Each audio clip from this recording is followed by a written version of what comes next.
알면 당신도 복장! 진달래 먹고 물장구 치고 다람쥐 쫓던 어린 시절에 자 이랬던 동심을 기억하고 계십니까? 법과 함께 잠시 순수해져 보시기 바랍니다. 법대로 MC 김현웅입니다. 반갑습니다. 그 어린 시절 눈사람처럼 커지고 싶던 아이 유진이는 변호사가 되었습니다. 세상을 순수하고 맑게 만들고 싶은 변호사 신유진입니다. 법 방송계 아이, 베이비, 아장아장. 예, 법 앞에서 한없이 순수하고 언제나 동심을 품고 사는 빅데이터 전문가 전민기입니다. 네, 아우.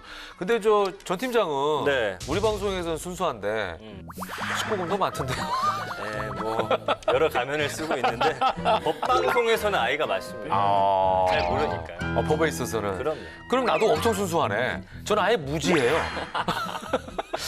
자, 동심과는 좀 다르지만 요즘 이 드라마를 보면 참 순수해지고 또 마음마저 따뜻해지는 것 같습니다. 최근에 종영을 했는데 이상한 변호사 우영우 두 분 다 봤죠? 이건 안 볼 수가 없어요. 네. 안 보면은 변호사계에서 이거 그러네. 네, 살아갈 수가 없습니다.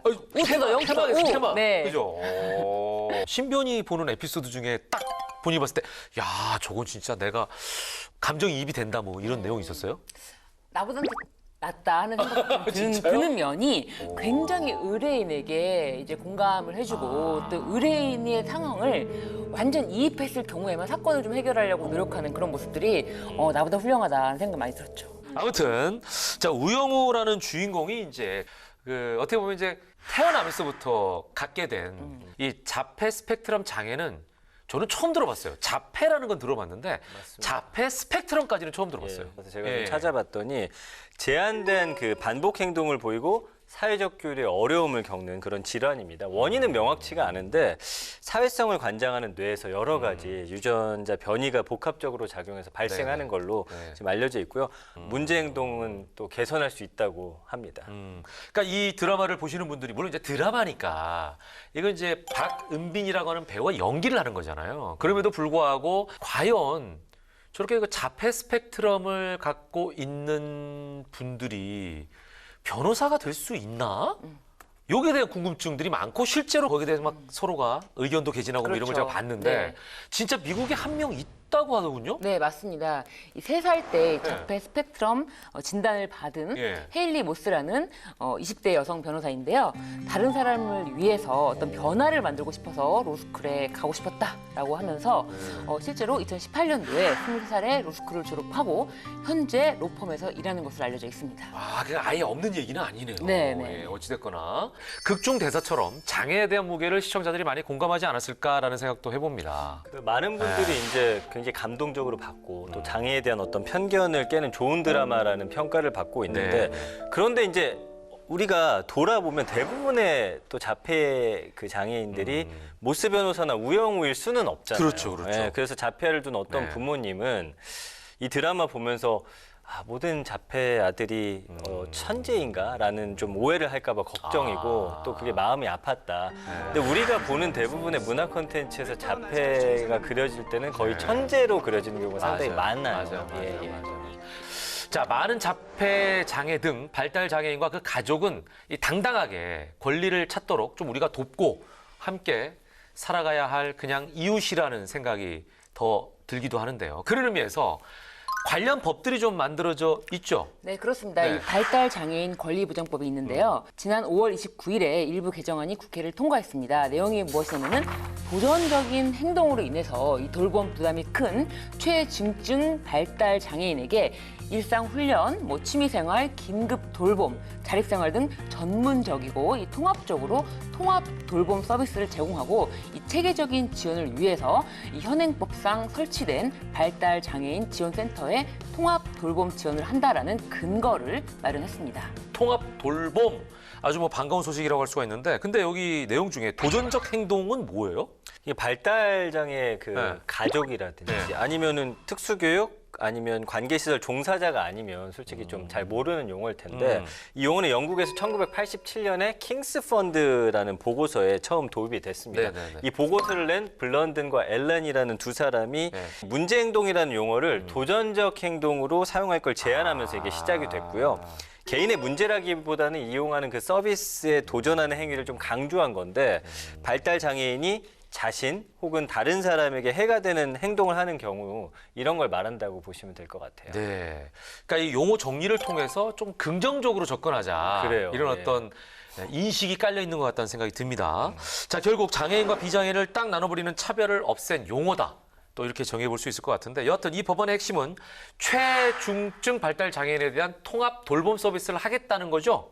맞습니다. 네. 통합 돌봄이라는 게 이제 만 65세 이상 노인 대상으로 해서 뭐 의료, 가사, 돌봄 이런 다양한 분야에서 통합적으로 제공하는 서비스를 말하는 거잖아요. 근데 여기서 핵심은 이제 맞춤이라는 거죠. 그래서 발달 장애인의 행동 패턴은 개인 혹은 환경마다 굉장히 다르니까 그렇죠. 도전적 행동이라는 아주 강한 저항이 일어날 경우에 생사를 넘나들 만큼 어려운 일이 또 발생할 수도 있는 거거든요. 그래서 맞춤이 핵심인 이 통합돌봄 지원 근거를 마련한 개정안이 아닐까 이렇게 생각을 해봅니다. 지금 굉장히 중요한 얘기를 한 것 같아요. 이제 실무자들이 이런 그 장애를 갖고 있는 분들을 대할 때 맞춤형으로 해야 되는 게 아닌가. 네. 그러니까 지금 얘기한 것처럼 생활 패턴 자체가 각자 다 다르잖아요. 그렇습니다. 그러니까 여기에 대해서 공급하는 사람 입장이 아니라 그걸 받아들이는 수용자의 마인드로 접근해야 되는 게 아닌가 이런 생각이 드네요. 네, 그리고 이 개정법이 이 장애인 당사자를 위한 것이기도 하지만 이 장애인 가족의 어려움에 좀 초점을 맞춘 것이라서요. 또 나아가서는 장애인이든 비장애인이든 모두가 행복할 권리, 그 당연한 이 기본권이 깔려져 있습니다. 그래서 더 잘 되려면은 이 발달 장애와 비장애를 분리하는 시선, 이런 정서까지 개선이 된다면은 우리가 추구하는 이 복지사의 모습에 한 걸음 더 다가서지 않을까 그런 기대를 해봅니다. 야, 그런 의미에서 우영우 변호사의 그 놀라운 부분, 아까 신변이 얘기한 그 측면이 너무나 중요하네. 네. 그러니까 그 사람의 입장에서 모든 걸 생각하고 변호하는 마음. 그렇습니다. 그러니까 이게 굉장히 중요하다는 생각이 듭니다. 자, 정서 마음까지 보듬어줄 수 있는 법을 만드는 게 국회의 역할이고 또 그것이 저희 법태량이 추구하고 있는 방송 목적이기도 합니다. 자, 그러면서 오늘 법 주제 살펴보죠. 자, 신 변호사님이 조금 전에 이제 말씀하신 대로 모두가 행복한 권리, 그 목적을 실현하기 위해서는 한마디로 이것이 필요하지 않을까 싶습니다. 오늘의 법태량 주제는 차별의 문을 닫고 평등의 문을 열어라입니다. 그러네요. 자, 모든 걸 포괄하는 쉽지 않은 주제라는 생각도 드는데요. 차별 금지, 요즘 굉장히 핫한 사회적 화두이기도 하죠. 과연 어떤 분이 이 문제 해결사가 되길 자처하셨을까요? 바로 이 두 분입니다.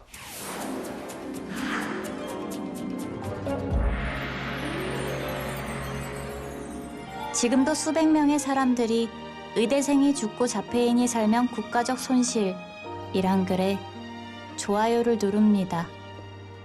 그게 우리가 짊어진 이 장애의 무게입니다.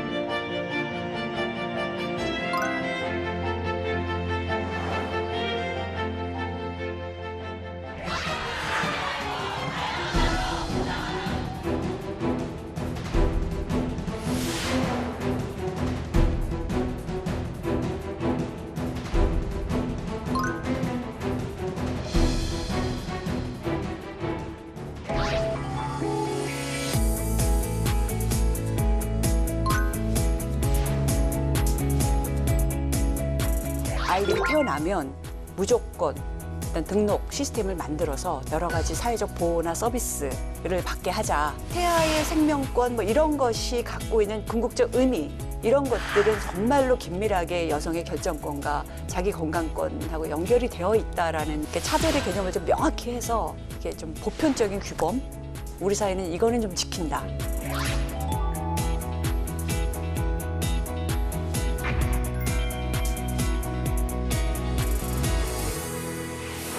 여성, 아동, 인권 이 세 가지가 이분 정치 인생의 전부라고 할 수 있습니다. 국회 최초의 여성학 학자이자 여성 정책 전문가 권인숙 의원 함께하셨습니다. 어서 오십시오. 안녕하세요. 네, 반갑습니다.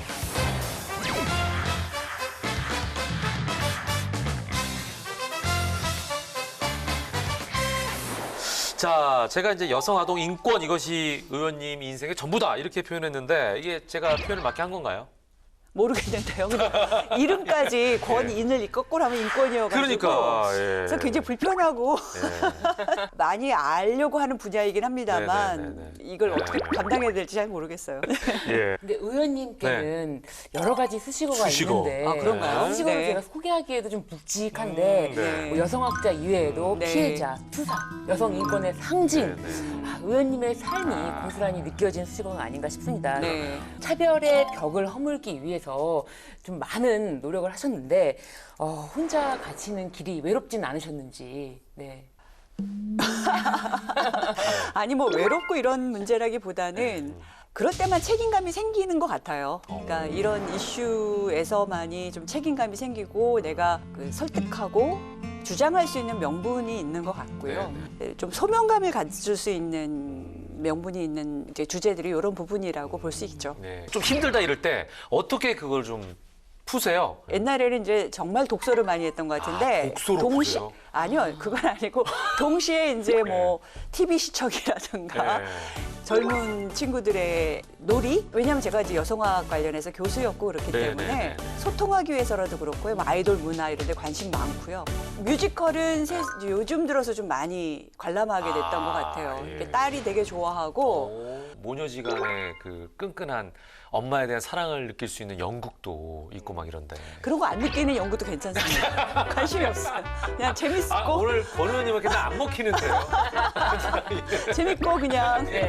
즐길만 하고 짜임새 있으면 됩니다. 노래 잘하고. 네, 알겠습니다. 어쨌든 그 네. 학자로서 이제 네, 네, 네. 어떤 네. 벽들과 싸우면서 또 네. 많은 분들 설득하고 하셨는데 국회 입성 후에 근데 어느 정도 좀 계획하신 대로 하고 계시다고 보세요? 제가 이제 들어올 때 1호 공약이 온라인 이제 그루밍 법 네. 제정하는 거였고 네, 네, 네. 그 법안은 거의 광기로 몰아붙인 것 같아요. 왜냐하면 검찰하고 경찰이 수사권 조정 관련해서 갈등하는 법이어서 사실은 해결이 굉장히 요원한 법이었어요. 근데 혼신의 힘을 기울여서 몰아쳤던 법이어서 통과를 시켰고요. 이제 또 다르게 제가 꼭 하고 싶었던 법은 낙태법하고 이제 평등법 제정인데요. 이 법은 좀 어렵죠. 훨씬 더 험난한 요소들이 다양하게 갖춰져 있고 또 명분에 동의 안 하시는 세력도 영향력이 아주 크고 그래서 이 법안들이 우리 사회에 잘 자리 잡게 하는 거 그게 지금은 목표입니다. 네, 네. 네. 의원님께서 말씀해주신 지금 온라인 금융 처벌법에서 네. 핵심 내용은 네. 아무래도 수사를 좀 더 신속하게 대응하기 네. 위해서 네. 그 위장 수사를 허락하는 특례 거였죠. 그러니까. 네, 특례 규정을 진짜 주는 거였죠. 진짜 신의 한 수인 것 같습니다. 저희도 이거 네. 한번 다룬 적 있거든요. 네, 되게 네. 뿌듯하 죽겠어요. 아 그거는 정말 네. 이 법에 가지고 있는 이제 가장 중요한 부분은 이 성범죄에 휘둘리고 말면 성착취를 당하고 말면 그때는 얘기를 안 해요.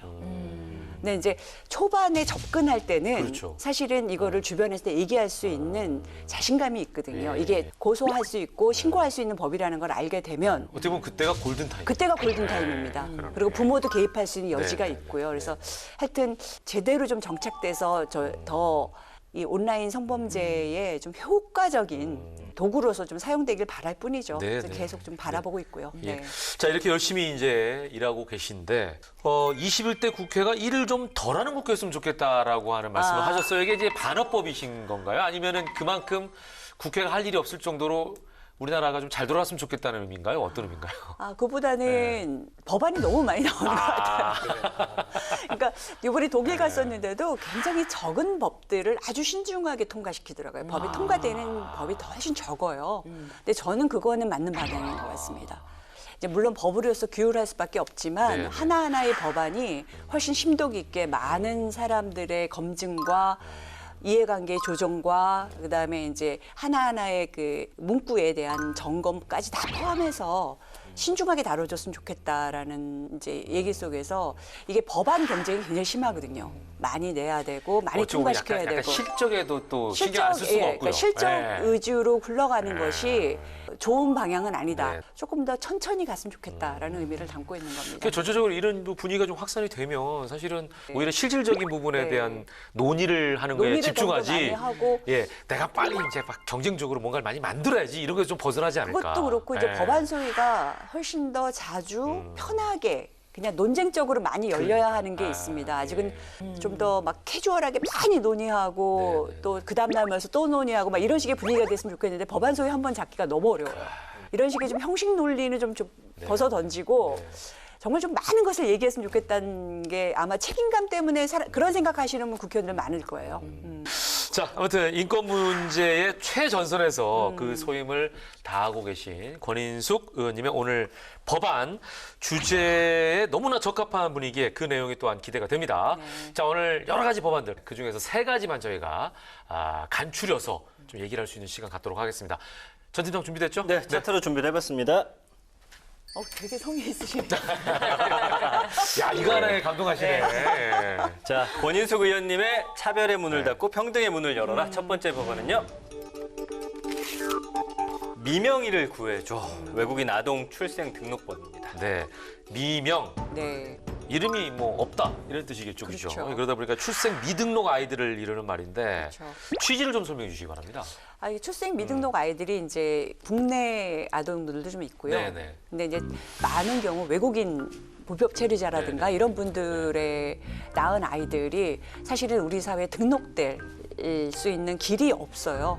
부모들도 부담을 가질 수밖에 없죠. 잘못 이 신분이 노출되면 이 불법 체류자 신분이기 때문에 이제 추방당할 수 있는 게 있어서요. 근데 이런 문제들을 좀 해결하기 위해서 아이들이 태어나면 무조건 일단 등록 시스템을 만들어서 등록할 수 있게 하고 아이들이 받아야 될 여러 가지 사회적 보호나 서비스를 받게 하자라고 하는 법입니다. 이제 외국인 관련해서의 미등록은 숫자가 많은 편이라서 실질적으로 숫자가 어느 정도나 돼요? 그러니까 전체적으로 보면 우리 미등록 이주 아동 규모가 한 2만 명 수준이라고 얘기를 하고요. 몇천 명 정도는 매년 태어나는 걸로 저희가 알고 있어서요. 이제 2만 명이라는 수치도 네네. 이게 이제 집계된 게 그 그렇죠. 정도니까 사실은 그것도 어떻게 보면 완전히 정확한 수치는 아닐 수 그렇죠. 있거든요. 정확하게 정확하게 파악은 더 어렵죠. 있겠죠. 네, 네. 그래서 법원행정처 가족정보 시스템에 집계된 2020년 출생신고 건수가 28만 6,503건이었는데 이 가운데 출생신고 미이행에 따른 과태료 고지 건수 9,578건 중에서 납입 건수가 5,666건이래요. 그러니까 2020년도 출생자 중에 최소한 3,912명은 여전히 미등록 아동이라는 셈인데 이것도 뭐 추정치에 불과하니까 더 많다고 봐야겠죠. 그러네요. 예. 이게 이제 출생 등록을 안 하면은 사실 이제 서류상에는 존재하지 않는 그렇죠. 아이니까 네. 뭐 어디 있는지 그렇죠. 어떻게 사는지 그렇죠. 심지어 누가 있는지조차 모르니까 그렇죠. 이건 어떻게 보면은 사회적으로도 굉장히 그 불필요한 어떤 비용을 써야 되는 그렇죠. 상황에 처할 수밖에 없는 그런 현실인데 네. 이게 출생신고는 원래 법적 의무잖아요. 저도 이제 아이가 둘인데 네. 이게 안 한다는 게 이거 가능한가요? 법적인 의무가 맞습니다. 맞죠. 현재 예. 가족관계등록법상에 이 부모에게 아동의 출생 신고 의무를 부과하고 있는데요. 신고 의무를 게을리하거나 하지 않은 경우에는 과태료를 5만 원 부과하도록 규정이 되어 있는데요. 이 문제를 해결하고자 내신 법안 중에 하나가 지금 외국인 아동 출생 등록에 대한 것인데요. 이 구체적인 내용은 어떻게 될까요? 내국인과 마찬가지로 출생 등록 신청을 이제 똑같이. 부모나 모가 할 수 있게 하고요. 그리고 등록을 하지 못한 경우에는 이제 지자체장이나 출입국이나 외국인 관서의 장이 할 수 있도록. 그러니까 좀 더 촘촘하게 등록을 할 수 있는 그런 거를 이제 조항을 담아 놓은 거죠. 네네. 네. 그럼 의원님 말씀 불법 체류자의 아이들도 일단 출생 신고를 하자, 등록하자 이런 그렇죠. 말씀이신 거죠? 그래서 네. 이제 법무부에 외국인 아동에 대한 별도의 전산 처리 정보 시스템을 이제 만들어서요. 네. 이 아이들이 부모가 이제 불법 체류 여부와 상관없이 보호받을 수 있는 그 시스템을 만들고 네네. 이제 이거와 관련해서 출입국 관리국이나 이런 쪽하고 연결되지 않도록 보호를 하자라고 하는 그러니까 이제 부분도 중요한 우리랑 부분이죠. 똑같이 뭐 이렇게 예를 들면 저 주민자치센터에 가서 네. 이렇게 할 수는 없겠지만 그렇죠. 별도의 어떤 이런 그 관리 시스템을 만들자 이제 이런 말씀이신 그렇죠. 거죠? 네. 그러면은 지금 발의하신 법안에는 네. 이 공무원들이 그런 불법 체류 사실에 대한 통보 의무를 면제하는 면제하는 규정이 들어갔습니다. 그러면은 네. 이 부모가 내가 그러네. 체류자라는 것을 알리지 않아도 안 해도 되는 거죠. 되니까. 그렇죠. 네네. 그러니까 아이는 낳았어요라고 하는 거지. 그렇죠. 그거 갔는데 네. 혹시 불법 체류자입니까? 라는 여부를 묻지 않아도 그렇죠. 된다는 얘기인 거죠. 그리고 어. 그 부분에 대해서는 하여튼 이게 뭐 신고 의무나 이런 것들이 전혀 없게 되는 거여서 이게 이제 따로 관리한다라는 것이 좀 강조되고 있는 것입니다. 네. 야, 이 법안이 통과되면 상당히 큰 의미를 가질 것 같다는 그런 생각이 드는데 네. 어떤 효과를 특히 기대하고 계세요? 그냥 아동들의 달라진 아동들. 삶이겠죠. 네. 그러니까 아동들은 어디에서 태어나든 그들이 받을 교육이나 뭐 받아야 될 여러 가지 건강과 관련된 서비스나 네. 사회적 지원을 받아야 되는 거고요. 외국인들이 우리 안에서 살아나가는 이런 부분에 대해서 훨씬 더 그러니까 인권 감수성이라든가 포용력 이런 것들을 가져나가는 하나의 과정이라는 생각도 듭니다. 그러니까 이게 보니까 출생 등록될 권리는 유엔 아동 권리 협약에 명시된 아동의 기본권이라고 돼 있네요. 그렇습니다. 어, 예, 그러니까 이게 중요하네요. 예, 모든 아동이 국적이나 부모의 신분에서 예. 관계없이 네, 네. 예, 그 존재를 인정받아야 된다. 좀 말이 되게 멋있는 것 같아요. 그러네요. 그 존재를 인정받는다라는 말. 네. 예, 그게 그렇죠. 저는 굉장히 중요한 것 같아요. 그렇죠. 그러니까 모든 아이들은 다 평등하게 그렇죠. 아이로서 누릴 수 있는 권리를 좀 누리게 해주자. 그렇죠. 이런 그렇죠. 개념이신 거야. 나중에 이제 본인이 선택할 때가 되면 알아서 하겠죠. 그리고 네. 또 그런데 그렇게 뭐, 우리 예. 사회 속에서 잘 보호받고 네, 여러 가지 건강과 교육이나 이런 것들을 누릴 때 그 아이가 우리 사회 속에 잘 뿌리내리거나 아니면 다른 선택을 하더라도 그러니까요. 하여튼 네. 같이 잘 살 수 있는 힘을 갖게 될 거라고 생각이 들어요. 예, 예. 자, 아이들의 인권, 출생의 권리를 찾아줄 수 있는 아주 소중한 법안에 대해서 얘기를 나눠봤습니다. 네, 네. 자, 두 번째 법안으로 넘어가 보죠. 네, 권인숙 의원님의 네. 차별의 문을 닫고 평등의 문을 열어라. 두 번째 법안은요. 야, 이게 줄이면 차문 닫고 평문 열어라네. 평문이 뭐예요, 평문이? 평등의 문. 아, 참으로 말이 되는데 평문은 말이 없잖아요. 어쨌거나요. 와, 오늘 많이 혼나시네요. 예. 아, 오늘 진짜 의원님이랑 이게 궁합이 안 맞는데요. 아재 꼰대. 아니, 아재 개그. 꼰대가 아니라 아재 개그에. 속이 다 시원해요. 아재 개그의 동의를 제가 잘 못해줘서. 2년 동안 아무도 지적을 안 해줘가지고. 오늘이 이게 81회인데 이렇게 죄송합니다. 혼나보는 건 처음입니다. 아, 정말. 권인숙 의원님 다음 시간에 또 나와주셨으면 좋겠다. 자, 좋습니다. 앞으로 좀 더. 예. 두 번째 법안은요. 여성의 자기 결정권을 존중해 네. 주세요. 낙태죄 폐지법입니다. 모자 보건법과 형법 등등의 개정안입니다. 네. 요거 아까 잠깐 얘기를 하셨는데 요게 이제 헌법재판소가 낙태죄에 대해서는 헌법 불합치 결정을 네. 내렸잖아요. 네. 19년 19년 4월. 4월. 예. 네, 그러니까요. 아무튼 이 헌재 판결이 갖는 의미를 한번 다시 짚어봐야 될 것 같아요. 그러니까 이 헌재 네. 판결을 통해서 지금 2021년 1월 1일자로 네. 한국은 이제 임신 중지 비범죄화 국가가 됐습니다.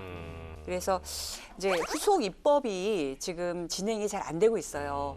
여러 가지 건강보험이라든가 약물로 이 임신 중지하는 부분도 그렇고 그것을 이제 허가하는 그 부분도 그렇고 관련되어서 이어져야 될 것들이 여러 가지가 있는데 이제 분명한 거는 현재 결정에 따라서 네, 지금 네, 낙태죄가 네. 형사법 효력이 상실됐습니다. 그렇죠, 그렇죠. 네.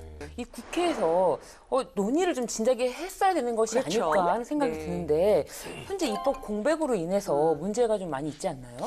실제로 이제 없었던 일이 더 생긴다라고 볼 수는 없고요. 이제 가장 중요하게 전 세계적으로 대부분의 나라가 미푸진이라고 해서 이 임신 중지 약물이 굉장히 안전한 것으로 인정받고 있고 되게 쉽고 빠르게 선택할 수 있는 약물로 이제 받아들여지고 있는데 아직 우리가 그 수입 절차라든가 이걸 사용할 수 있는 법적 어떤 예, 근거가 법적 근거들이 아직 이제 안 만들어져 있고 네. 법적 근거가 없어도 사실은 이제 식약청이 허가하고 네, 네, 네. 정부가 이제 거기에 응하면 사실 이건 되는 면이 있는데 아직도 그것이 이제 안 되어서 약물을 원하는 여성들이 뭐 외국에서 이제 사가지고. 구매를 직구를 한다든가 네. 그러니까 좀 안전한 약물을 이제 공급받을 수 없는 그렇죠. 그런 상태인 거죠. 이게 왜냐하면 양성화가 돼 있지 않으니까. 양성화가 되어 있지 않으니까. 예, 그러니까 이제 몰래 구해야 되는 거예요. 몰래 구해야 되고 그 예. 약물이 또 가짜일 수도 그렇지. 있고요. 그러면 이제 그리고 피해를 안전성- 당할 수가 있잖아요. 그렇죠. 피해도 있을 수 있고 그래서 그 면이 있고요. 또 다른 것에서 이제 그 좀 중요한 부분은 사용 비용이요. 수술비라든가 이제 임신 중일 할 때 수술비에 대한 기준이 이제 이게 보통 보험을 통해서 보험 수가를 통해서 이렇게 결정 지어지거든요. 네, 근데 네. 그런 기준이 없으니까 의사들이 이제 그 상황에 시장 상황에 맞춰서 부르는 대로 가격이 비싸게 되니까 또. 굉장히 비쌀 수가 있습니다. 일단은 그 두 가지 문제가 제일 크죠. 아, 이야기를 듣다 보니까 의원님 안전이라는 저는 그 단어가 좀 그렇죠. 와닿았어요. 근데 그렇죠. 그동안 우리가 언론을 통해서 이제 이 사안을 다루는 걸 보면은 그 생명 존중 그리고 여성의 자기 결정권 저는 이런 쪽으로만 생각을 많이 했었거든요.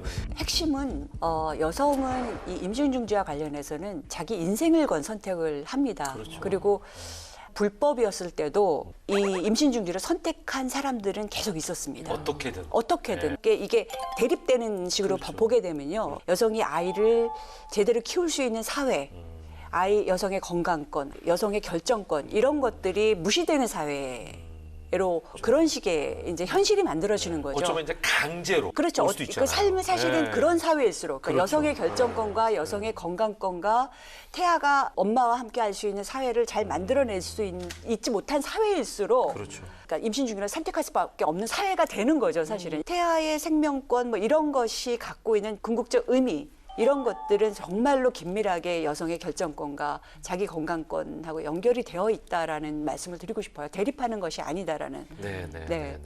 자, 지금 뭐 의원님께서 계속 뭐 여러 가지 실태에 대한 얘기를 해주고 계신데 전 팀장 입법 공백으로 인해서 생기는 여성의 어떤 그 상황들 네, 이게 이제 네. 데이터가 있네요, 그죠? 그 작년 말에 한국여성정책연구원 네네네. 네, 제가 원장이었었습니다. 아 그러시군요. 그래요? 예. 몇 년 전까지. 예, 2020년도까지. 아, 그러시군요. 한국여성정책연구원. 예, 이제 보고서 이게 내용을 작년 보니까 말 자료니까. 네, 맞습니다. 그렇습니다. 약물 임신 중단자 189명 중에 42.8%가 국내나 해외 임신 중지 약물 판매자 단체를 통해서 약을 구매했다라고 대답을 했고요. 약물적인 방법을 그럼 왜 선택했냐 물어봤더니 약물 방법이 수술 방법보다 더 안전하거나 내 몸에 영향이 적을 것 같아서가 41.3%, 의료기관에 대한 정보가 없어서가 25.9%, 알아본 의료기관에서 인공 임신 중절 수술을 할 수 없다고 해서가 21.7%, 그리고 임신 중단에 대한 필요한 비용이 없거나 부족해서가 18.5%였거든요.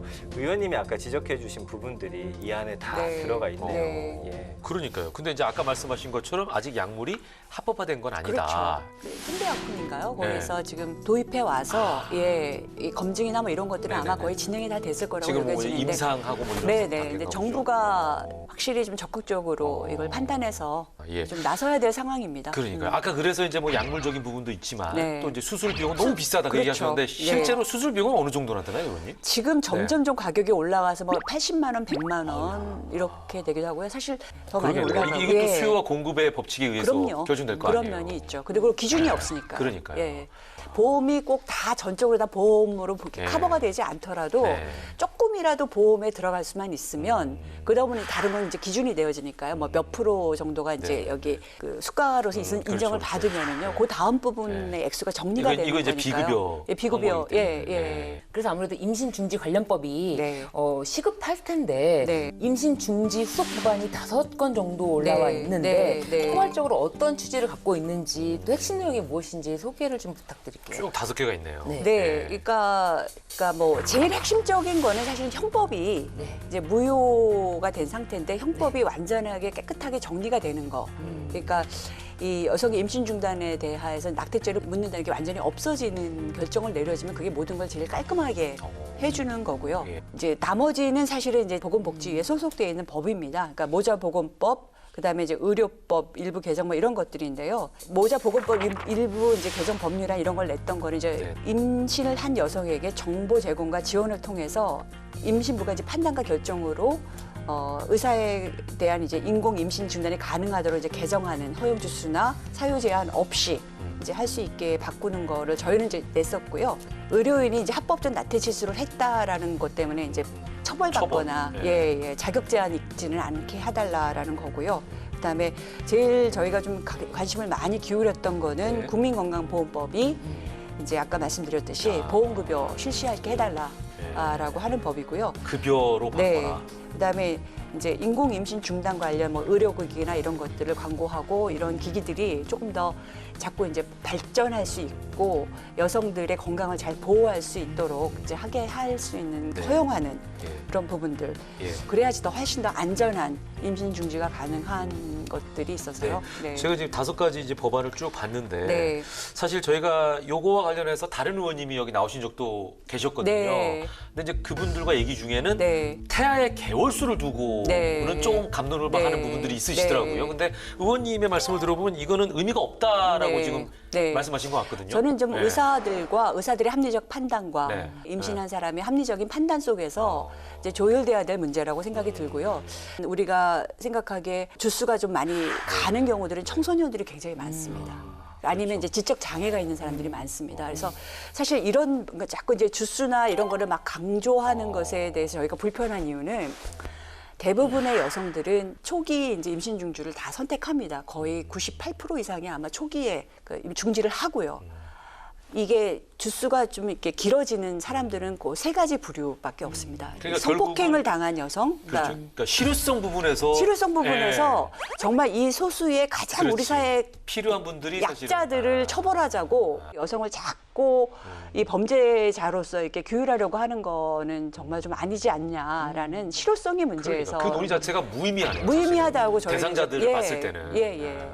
요즘 미국에서는 보니까요. 네. 50년 동안 이제 유지가 되었던 헌법상 낙태권을 보장하는 로데 웨이드 판결을 폐기했더라고요. 네. 그리고 중동에서도 이 문제 관련해 가지고 논란이 좀 뜨거운 것 같던데 이런 결과들이 우리나라에는 좀 어떤 영향을 미칠 거라고 보세요? 대체로 많은 나라들이 뭐 카톨릭 국가조차도 그렇죠. 사실은 이제 임신 중지를 합법화를 받아들이고 있는 상태입니다. 미국 연방 대법원의 결정은 가장 우리가 최근의 역사 속에서 볼 수 있는 가장 퇴행적인 결정이었던 것 같습니다. 굉장히 좀 안타깝죠. 그러네요. 네. 예.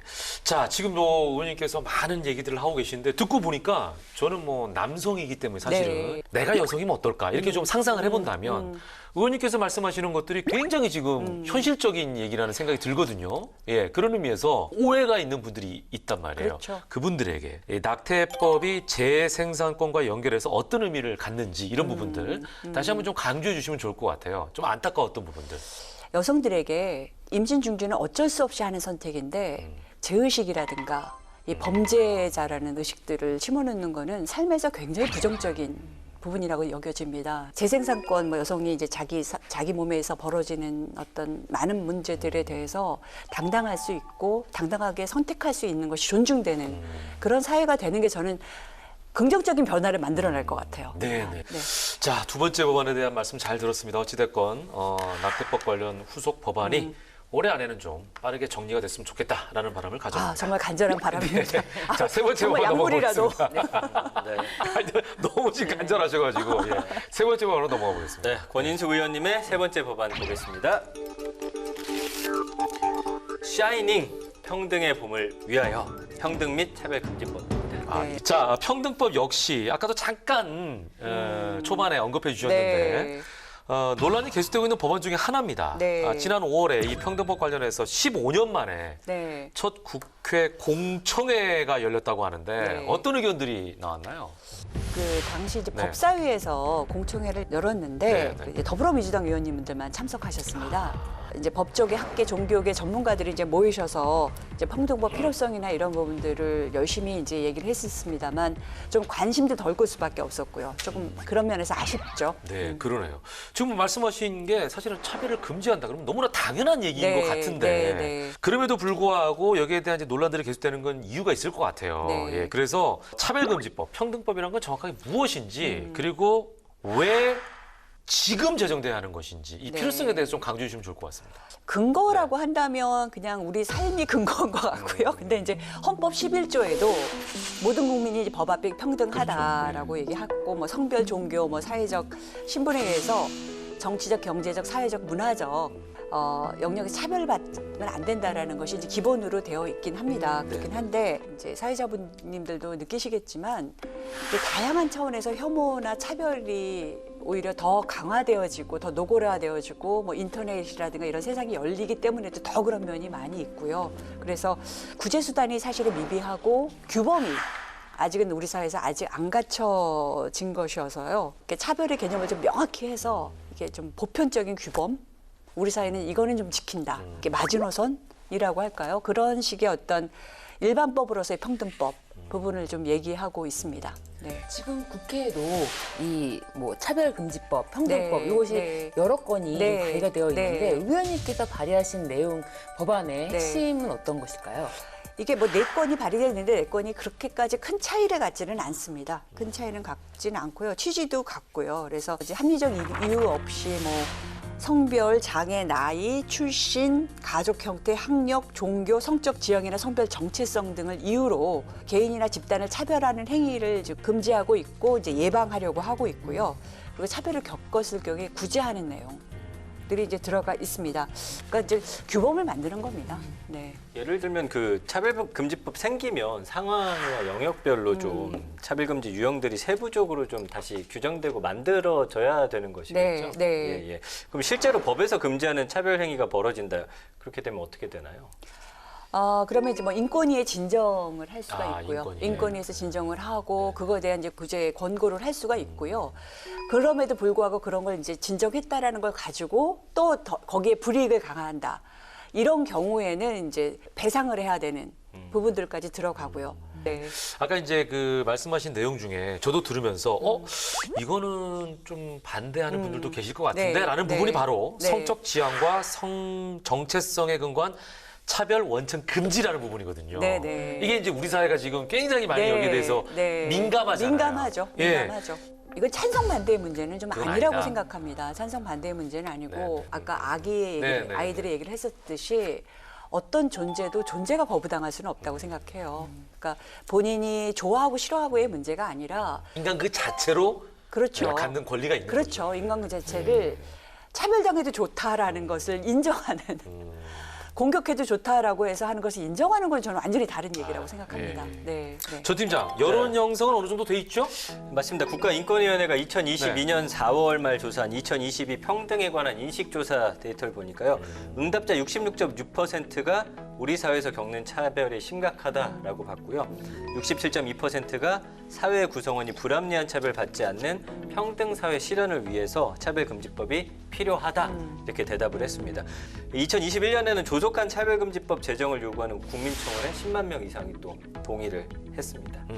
자, 해외 선진국은 이제 이미 차별금지법이나 인권법 등을 입법을 했고 나름대로 네. 이제 평가를 받고 있다고 들었는데요. 네. 의원님께서 해외 상황을 좀 알려주시면 도움이 될 것 같습니다.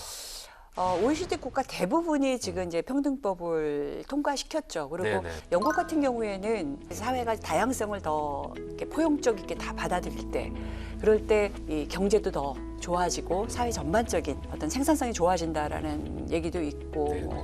모든 면에서 사실은 부정적인 요소는 좀 발견하기는 어려운 상황인 것 같습니다. 이제 한국, 일본이 좀 주저하고 있는 그런 상황이고요. 네. 동양권의 문화하고 좀 이렇게 좀 다른 게 아닌가 이런 생각도 들어요. 언뜻. 약간 뭐 중국이나 일본이나 우리나라가 갖고 있는 그 동양권의 고유한 문화가 있잖아요. 그런 근데 것좀 또 연관된 나라마다 건 좀 아닌가. 달라서요. 아, 대만은 굉장히 이제 동성혼도 지금 통과시킨 거로 제가 알고 있는데. 그러면 제가 또 네. 얘기하는 동양권은 또 잘못. 오늘 권 의원님하고는 궁합이 안 맞네요. 저희는 의원님 시원하고요. 네. 그 의원님께서는 이 지금 관련된 법들이 어떤 갖는 시대적 의미라든지 아니면은 이런 법들이 제정되면은 우리에게 어떤 봄날 같은 세상이 올지 반복적이지만 봄날 같은 세상은 잘 모르겠고. 저희가 지금 평생의 봄을 위하여라고 써놨지 그렇긴 합니다. 않습니까? 네. 네네. 하여튼 이게 정말 오해가 너무 많은 것 같습니다. 개인이 어떤 걸 표현하는 것에 대해서 이제 제한하는 법은 아니고요. 처벌하겠다는 법도 아니고 또 뭐 일부 종교단체에서 얘기하듯이 목사님들이 설교 때 동성애 관련해서 반대 설교하면 뭐 처벌받는다 이런 거 아니고요. 그러니까 설교나 전도는 평등법 대상에 들어오지 않습니다. 그래서 이 개인의 어떤 표현의 자유를 제한하자라는 거하고는 좀 많이 다른 면이 있습니다. 근데 전반적으로 이런 중요 영역에서 피해자가 호소할 수 있는 이런 여지가 열리면 사회적 전반적인 문화는 좀 바뀌겠죠. 그리고 목소리를 자신 있게 낼 수 있는. 그렇죠. 예. 그리고 전반적으로 감수성이 바뀔 예, 거고요. 이들의 다른 사람의 삶을 이해하고 받아들이는 그런 식의 우리의 이 공동체의 한 사람에서 마음이 좀 달라지는 게 아닐까 네. 저는 그런 생각을 하고 있습니다. 예, 예. 네. 오늘 이 시간에 권 의원님은 제 마음을 좀 이해하고 계십니까? 자, 오늘 그 권 의원님의 세 가지 법안에 대해서 제가 살펴봤는데 네. 다 너무나 소중한 얘기입니다. 아유, 예, 그렇게 그러다 말씀해 주셔서 너무 보니까 감사합니다. 의원님의 캐치프레이즈가 생각이 납니다. 여성과 아이가 편안한 나라. 네. 이런 네. 얘기를 하셨는데 네. 앞으로 이 멋진 세상을 위해서 또 어떤 입법 계획과 나름대로의 목표를 갖고 계신지 한 말씀 해주시죠. 지금은 이제 계속 입법은 계속 네. 할 수밖에 없고요. 예. 이제 찾아내서 계속 이제 해나가는 상황이고 온라인 그루밍도 더 보완할 수 있는 입법들 더 찾고 이제 디지털 성범죄는 사실 너무 심각한 문제여서요. 맞아요. 예. 그 관련해서도 계속 보완 입법들 좀 찾아내고요. 그다음에 저희로서는 이제 좀 욕심이 있다면 이제 우리 나라가 굉장히 여성들이 이제 경제활동 참가율이나 이런 것들이 저조한 나라입니다. 네. 그래서 이 관련돼서 뭔가 좀 변화시킬 수 있는 것에 대한 고민들 좀 더 하려고 하고요. 일단은 요번 이제 국회 정기국회에서는 네, 네. 이제 차별금지법, 평등법 통과, 집중. 예, 집중, 네. 집중 좀 하고 싶습니다. 네, 차별금지법, 평등법. 네. 저는 이제 여성 아동 인권에 대해서 사실은 의원님께서 하신 말씀에 대체적으로 찬성하는 입장인데 그럼에도 불구하고 네. 아, 나 제대로 모르면서 찬성하고 있었구나. 네. 반대하는 분들도 마찬가지일 그럼, 것 같아요. 그래. 그래서 결론은 이런 이야기들이 좀 더 많이 공론화되고 함께 좀 편안하게 이야기 나눌 수 있는 그런 좀 장이 많이 더 마련돼야겠다. 네. 그 의원님께서 더 많이 언론을 통해서 이런 부분들 좀 강조해 주시면 어떨까라는 네. 생각을 오늘 자리가 해봤습니다. 네. 약간 그렇게 많은 거를 좀 얘기할 수 있는 자리가 네. 되지 않았나 저는 네. 개인적으로 그런 생각을 해보고요. 아, 기회 주셔서 너무 감사하고요. 네. 네. 저는 굉장히 의원님과 불편했는데 의원님 오늘 녹화 어떠셨는지 어떠셨는지요? 아, 재밌었습니다. 아무튼 자 두드리면 열릴 것이다라는 말이 있습니다. 평등하고 차별 없는 세상의 문을 열심히 두드리고 계시니까 분명히 그 문이 열릴 거라고 저희는 기대를 하고요. 네. 예, 앞으로도 더 나은 세상을 위해서 열심히 뛰어주시길 저희는 네. 또 부탁을 드리겠습니다. 오늘 귀한 시간 내주셔서 너무 고맙습니다. 네, 감사합니다. 네. 감사합니다. 감사합니다.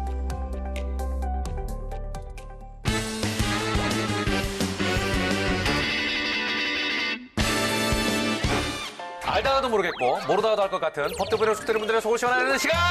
궁금할 법 하지. 네. 자, 그동안 매년 7, 8월이면 이제 산으로, 바다로, 뭐 심지어 해외로 휴가를 많이 떠나죠. 올해부터는 그동안 못 썼던 거 그냥 몰았을 거야 라는 어떤 정서가 생기지 않았나 싶을 정도로 정말 그 휴가를 가는 관광객들이 급증했던 것 같은 느낌이 들었는데요. 두 분도 다녀왔죠? 공식적으로 네. 휴가를 가지 않습니다. 네. 공식적으로 안 가. 네. 알아들었어요. 네, 공식적으로 예. 휴가를 가지 않습니다. 네. 저는 뭐 공식적으로 다녀왔습니다. 아, 여기는 우리 저 직장인이니까 네, 네. 휴가를 내고 가야 되잖아요. 그러니까. 네. 네. 근데 이제 방송은 어쨌든 많이 접고 갔죠. 아, 큰 그래요? 결심이었습니다. 나는 그렇게는 못해. 자리 비우면 없어질까 봐. 그래요? 예. 아니, 직장인일 때는 휴가를 제대로 다니셨나요? 그때도 못 갔죠. KBS에 있을 때도 아, 휴가를 제대로 가본 적이 없습니다. 휴가를 예. 제대로 가본 적이 없다. 그때도 왜냐면 후배가 대타하다가 없어질까봐. 예. 프로그램이 쉴 때 저는 휴가를 갑니다. 아, 그때 맞춰서. 네, 맞춰서 예, 공식적으로. 조바심이 많네요. 자, 아무튼 오늘 사연이 바로 이 연차와 관련된 내용입니다. 연차. 도대체 어떤 사연일까요? 아, 연차 쉽지 않아요. 자, 여기에 대한 내용 한번 살펴보겠습니다. 출발! 자기야, 나 얼마 전에 냉장고 살 때 응모권 쓴 거 있잖아. 네. 그거 당첨됐어. 제주도 2박 3일 여행권. 정말?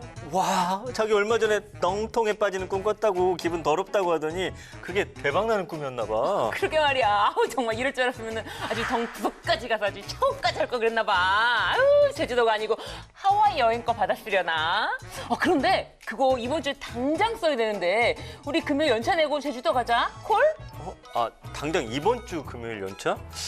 아, 그게 될까? 우리 팀장 알잖아. 그 꼰대 팀장 얼마나 깐깐하게 그 연차 안 내주는지 그 자식이야말로 진짜 렁통에 홀딱 빠졌으면 좋겠다. 아, 귀가 가려운데. 아유, 그냥 해. 내일 회사 가서 연차 좀 내. 알았지? 꼭. 고심 끝에 직장인 태랑 씨는 여자친구와 여행을 위해 연차를 내기로 합니다. 하지만 일이 생각만큼 잘 되지 않았는데요. 팀장님 이거 결제 좀 부탁드립니다. 이게 뭐야? 연차계 사유는 개인 사정. 그러니까 말이요. 그 개인 사정이 뭐유? 뭔디? 그걸 말하라고. 아니, 내가 귀가 가렵더라고. 아, 저 그게 요즘 일도 많고 해서 몸이 좀 안 좋고 피곤해서요. 아, 연차계 승인 좀 부탁드릴게요. 무엇이? 시방내 혈색 좀 봐라. 얼굴이 그냥 누렇게 뜨다 못해. 그 다음엔 지금 다크서클까지 그냥 턱밑까지 내려오지 않았냐? 누군 쉴 줄 몰라서 안 쉬냐? 그런 개뼈다귀 같은 이유로는 연차 못 쓰니까 생각도 하들들들 말아라. 예? 요즘 것들은 말이야. 정말. 아, 저기요 팀장님. 아 그럼 도대체 언제 연차를 쓸 수 있는 겁니까? 아 연차도 제 권리라고요. 전 꼭 금요일에 연차 써야겠습니다. 왜? 피곤하다고 연차 쓰는 것도 모자라서 이제 상사한테 대드는 게야? 라떼는 말이야. 이런 상상도 못 해봤어. 당장 가자. 사유가 마음에 들지 않는다는 이유로 연차 승인을 받지 못하자 태랑 씨는 결국 부장에게 찾아가 이 같은 상황을 이야기했고 팀장은 심할서를 썼을 뿐만 아니라 휴가 관리도 다른 직원이 맡게 됩니다. 야 박태랑, 야, 네가 부장님한테 내가 연차 승인 안 해줬다고 꼰질렀다며? 너 지금 제정신이냐? 어? 네, 저 제정신입니다. 네가 뭔데 상사인 날 꼰질러서 심할서를 쓰게 만들어 부리는 것이? 피곤해서 먼저 연차 쓴다는데 냉큼 연차 승인해주는 호고 팀장이 어딨냐고? 어? 그게 위에 꼰지를 일이요? 꼰지를 일이요? 아, 그 팀장님이 잘못한 게 없으면 부장님도 심할서 쓰게 안 했겠죠. 엄연히 연차는 직장인의 권리인데 이게 사유가 마음에 안 든다고 연차 못 쓰게 하는 건 불법입니다. 팀장님은 라떼만 알고 법은 영 모르나 봅니다. 법? 네가 박태랑이지 법태랑인지 아냐? 어? 법을 알면 네가 얼마나 한다고 그려? 자, 이거는 엄연한 불법이라고요. 무식하기네. 무식이? 네 말 다 했냐? 야, 너 일로 와봐. 진짜 연차가 아니라 너 진짜 일을 더 해야겠다. 오늘 사연이 아주 그냥 스펙타클하네요. 근데 이게 직장에서는요. 저희가 이제 좀 과장된 게 아닌가라고 생각하는 분들 계시겠지만 실제로 있을 수 있는 일입니다. 큰 소리는 나지 않지만 네. 저희 회사에서도 실제로 있었던 그쵸? 일이에요. 거봐. 그래서 저희 아. 회사에 이제 연차를 이제 중간 네. 결제를 해주는 네. 과장이 있었는데 네. 그 과장님이 친하지 않은 직원이 연차를 내면은 결제를 올리질 않는 거예요. 와. 그래서 그러니까 중간과정 거실 수가 없네. 네, 그래서 이런 일이 실제로 있었다 말씀드릴게요. 네. 그러니까. 얼마 전에 이제 제가 봤던 기사, 인터넷상에서 좀 화제가 됐던 게 있었는데 연차 사유에다가 생일 파티라고 쓴 거예요. 그거 이제 보고서 상사가 굉장히 무슨 생일 파티에 연차를 쓰냐. 그것도 이제 갑론을박이 있었거든요.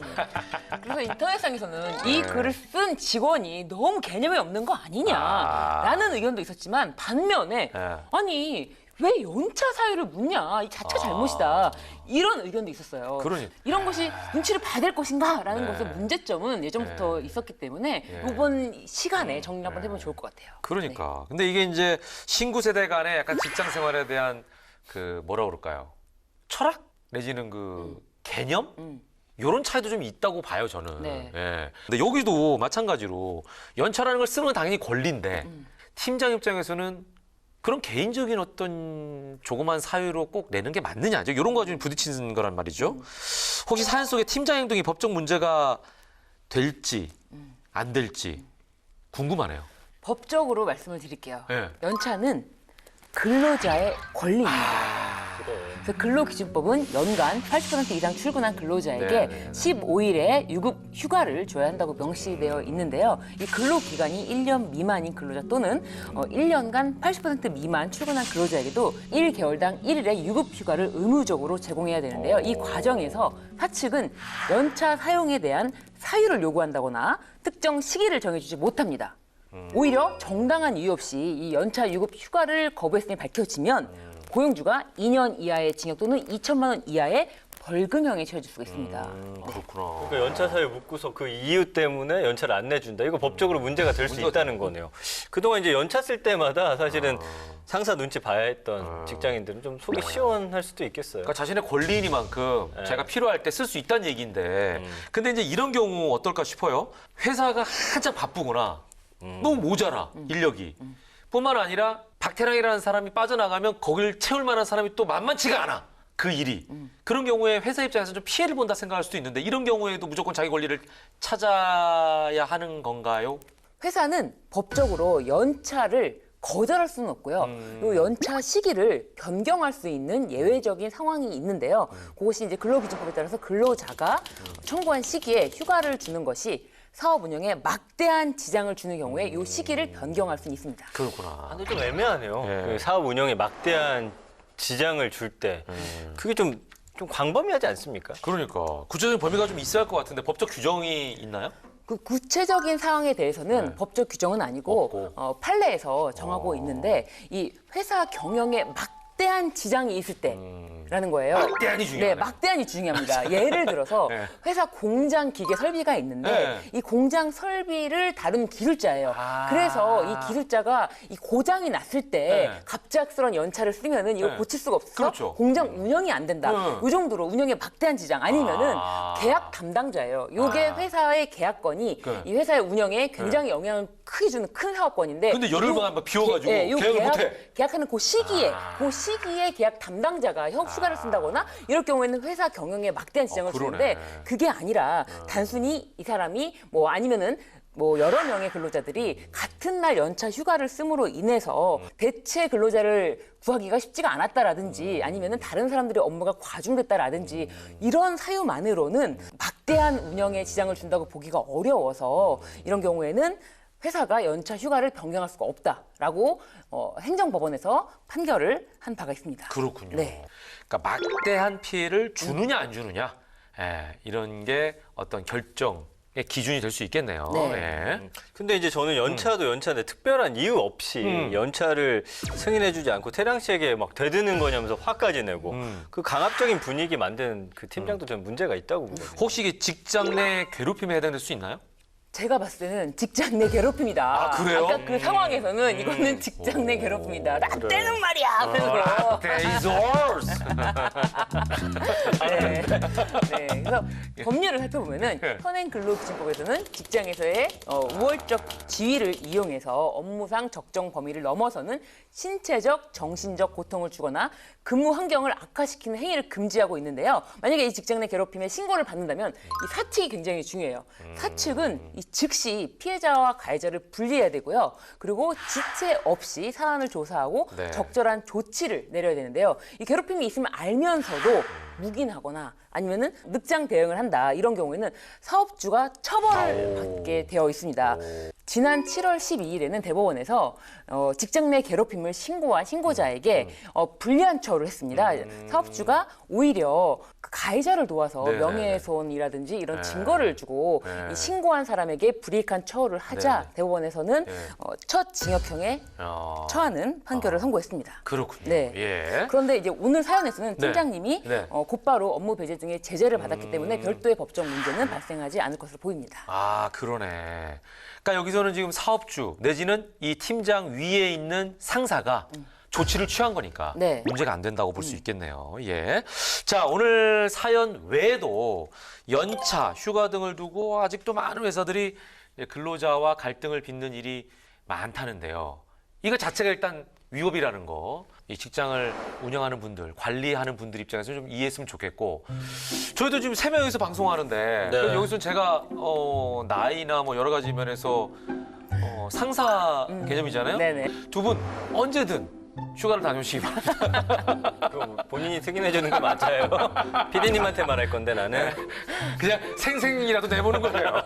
예. 알겠습니다.